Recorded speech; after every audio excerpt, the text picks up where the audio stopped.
요새 이제 시장금리, 기준금리는 그대로지만 시장금리 지금 계속 올라가고 있더라고요. 그래서 이제 경매에 좀 관심 있으신 분들이 또 다시 늘어나기 시작했는데 요즘 시장 상황이나 앞으로의 시장 좀 어떻게 보고 계신가요? 제가 생각했을 때는 만약에 경매를 하신다라고 하면 여러 가지를 뭐 이렇게 다양하게 보는 것도 중요하겠지만 제일 중요한 건 나만의 무기가 반드시 있어야 된다라고 생각을 해요. 나만의 무기라고 하면 앞에 이야기했던 것처럼 내가 이제 정말 그 물건에 대해서 남들보다 10배, 20배 시간을 들여서 더 자세히 꼼꼼하게 들여다보겠다. 아니면 뭐 이렇게 다른 형태의 정보들을 더 많이 취급하겠다. 이런 그거가 돼 있어야 되고, 그리고 지금 현재 이제 시장에서 그거 없이 이제 나오는 물건들을 이렇게 하면 지역별로 편차가 좀 있는데 부산이나 이제 대구 일부 지역, 그리고 뭐 대전, 그리고 이제 서울의 일부 지역 같은 경우에는 낙찰받아서 별로 이렇게 수익을 만들기가 어려울 수도 있겠다라는 생각은 하고 있어요.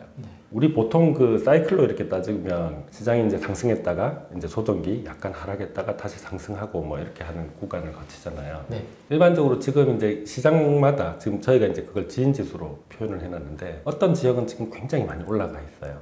많이 올라가 있는 지역에서는 경매로 이제 접근하는 거가 약간 부담이 되죠. 뭐 서울이라든지 경기도 일부 같은 경우에는 뭐 한 지인지수로 한 200, 300 이렇게까지 올라가 있는 지역들이 있거든요. 그럼 약간 부담이 돼요.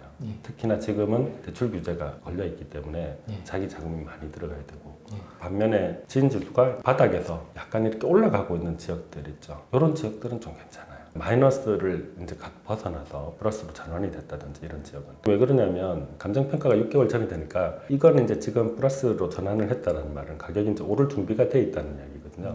근데 감정평가는 6개월 전에 했으니까 가격이 내려가고 있는 시점에 감평을 한 거예요. 그러면 시장의 심리는 부동산 끝났어 하는 상황이고, 그러니까 입찰하는 사람이 적겠죠. 입찰하는 사람이 적고 감평도 싸게 돼 있고, 그러면 한번 유찰시키고 이렇게 받았을 때 특히 이제 전세가 상승률이 좀 이렇게 가파르게 회복이 되고 있는 지역들이 있어요. 그러면 이제 거의 뭐 갭이 좀 적은 상태에서 매입을 할 수 있는 경우들이 나오죠. 지금은 지역마다 조금씩 분위기가 편차가 좀 큰 편이에요. 투자할 만한 곳 이런 것들 되게 궁금해 하시거든요. 어떻게 보시나요? 제가 이제 그 본래 사람들을 많이 만나서 이야기를 많이 듣거나 아니면 뭔가 질문에 대해서 답을 많이 해본 사람이 아니에요. 그래서 밖에 나와서 들은 질문들 중에서 제일 황당했던 게 뭐 사면 돈이 될까요?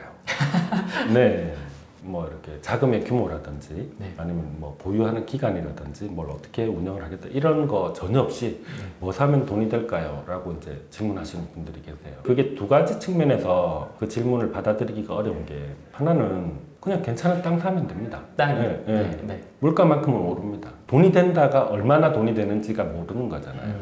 그런 것들도 있고 내가 원하는 기대 수익률이 얼마다 정도가 나와 있어야 거기에 대해서 뭔가 이렇게 조언을 할 수 있어요. 그냥 대략적인 이야기를 하자면 투자를 해서 수익을 보기에 좋은 지역, 지금 현재 대구 같은 경우에도 회복을 하고 있는 시장이죠. 회복을 하고 있는 시장이고, 외곽 지역 중에서도 일부 지역들은 이제 괜찮다라고 보는 편이에요. 그리고 입주 물량이 특히 이제 아파트 같은 경우에는 수급이 굉장히 중요한데, 대구 같은 경우는 입주 물량이 이제 2019, 2020, 2021까지 해가지고 공급이 그렇게 많지 않아요. 그래서 대구 같은 경우에도 좀 괜찮게 보는 편이고, 광주 같은 경우에도 광주가 광역시급에서는 소리 없이 강한 조용히 가격이 계속 올라가고 있죠. 광주 같은 경우에도 이제 뭐 투자가 괜찮은 지역들이 좀 있더라고요. 다만 조심하셔야 될 게 이제 지역별로 선도하는 대장주가 있어요. 그게 이제 대형 평형이고 뭐 이렇게 비싼 아파트다 이렇게 하면 그 인근으로 해가지고만 이제 유사한 것들이 이제 이렇게 퍼져나가는데 이게 파급 효과가 많이 안 갈 수도 있어요. 그리고 광주 같은 경우는 내년에 입주도 좀 있는 편이고. 광주 같은 경우도 저는 개인적으로 이제 좀 괜찮다라고 보고 있고, 그 이외에도 이제 지역별로 조금 다른데 창원 같은 경우도 조금 괜찮아요. 왜냐하면 창원이 지금 이제 한번 지켜보시면, 창원 같은 경우에는 한번 지켜보시면 괜찮지 않을까 싶은데, 저희 사이트에 이제 얼마 전에 PIR을 다시 넣었어요.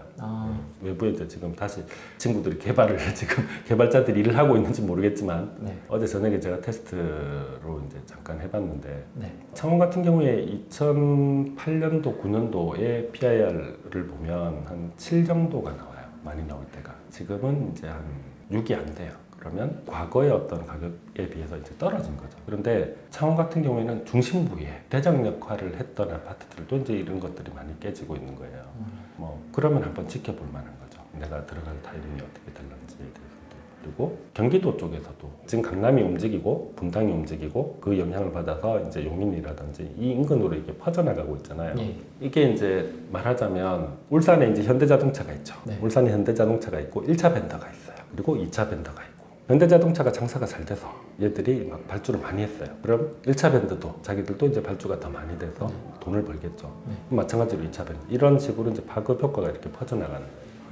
강남이 뜨고 물론 분당은 분당 자체적인 어떤 동력이 있긴 하지만 이제 그 영향으로 일부 뜨고 그러면 사실상 지하철역으로 한두 코스인데 용인 수지구 같은 경우에는 이제 분당의 전셋값이면 여기를 이제 살 수 있는 물론 분당만큼은 아니지만 뭐 교육이라든지 수지구 같은 경우에는 교육 환경도 괜찮은 편이고 학군도 괜찮다라고 보는 편이니까 그러니까 이제 그 영향을 받아서 특히 신분당선 들어가고 난 뒤에는 가격이 이제 좀 많이 움직였죠. 올해 초에 거의 기록적인 거래량이 평균 거래량이 한 4배 정도가 나왔더라고요.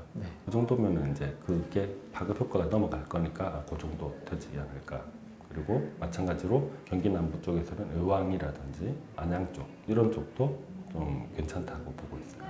근데 주의하셔야 될 게 지역의 어떤 가격 동향은 그렇게 움직이고 수급도 이미 우리가 2020년 최소 2020년도의 물량까지는 이제 확인을 할 수 있잖아요. 그러니까 수급이 너무 많지 않은 곳을 가는 거는 일단 기본인 거예요. 그런데 용인 같은 경우에는 공급이 굉장히 많아요. 전국에서 손꼽힐 정도로. 이렇게 되면 데미지를 입는 지역이 나오고 데미지를 덜 받는 지역이 나올 거예요. 입주가 되는 시점에서.